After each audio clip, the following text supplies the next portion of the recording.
Good evening, Clearwater faculty. I've been working on writing a welcome for the past couple of days, and then last night at about 8:15, I received an email from a Clearwater colleague, and that made me reassess my priorities a bit, and I decided to do this video. On the Clearwater campus, a student was hospitalized with COVID after being on campus the first day and in the same room with the professor for 2 hours and 40 minutes.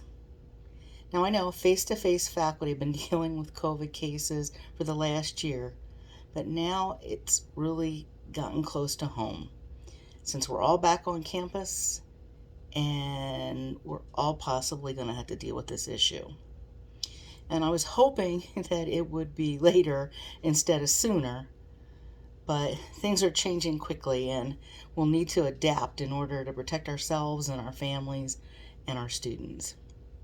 Now, I consider myself blessed and fortunate that I've not lost anybody in my immediate family to COVID, but I have lost a dear friend, and I've had 2 friends that have lost family members. We've all been affected by this horrible pandemic, and I find it very upsetting, and it's sad, and it's frustrating. And other faculty have indicated that they're anxious, more anxious than they've ever been about going into the classroom. And while I greatly appreciate the expected to wear a mask message from Dr. Williams, it's still really, really scary to think about walking into a small classroom jam-packed with 26 students when only half of them are wearing masks. And I know that some of you have classes that are much bigger than 26. I had an early morning appointment at the Department of Motor Vehicles to renew my license, and every single person in that room was wearing a mask, and it dawned on me that I felt more comfortable in this packed room at the DMV than I do at school. It's concerning. Please, if you have any concerns, don't hesitate to reach out to me or your FGO leaders, Amber, Jake, Manoli, and Christian. And I really appreciate the CCs that many of you have provided when you've been discussing issues with other people. It really helps to be a part of the conversation and included in the communication loop.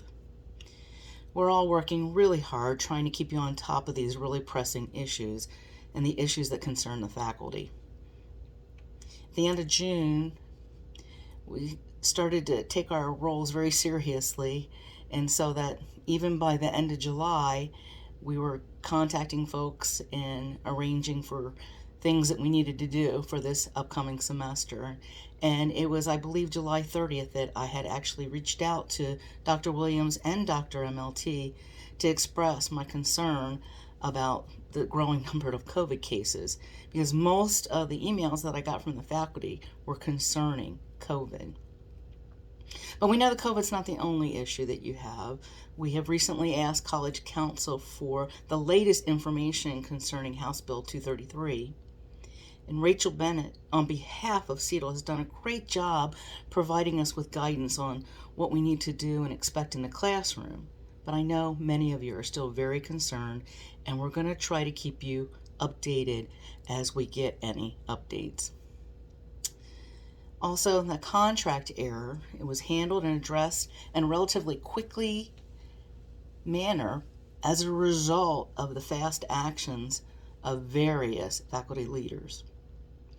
And at yesterday's BOT meeting, our success rates were presented, and we had some of the highest success rates that we've ever had in the spring, which is unprecedented, and during a pandemic.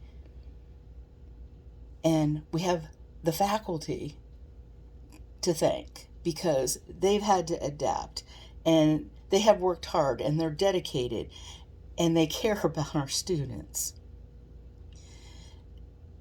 82%. Awesome.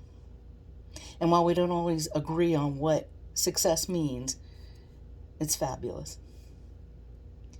Now, I've said it before, and I'm going to say it again. I am proud to be a part of this incredible faculty, and I'm going to do my best to try to keep you updated. Please take care of yourselves. Remember that together we can accomplish so much more than we can individually. Thank you.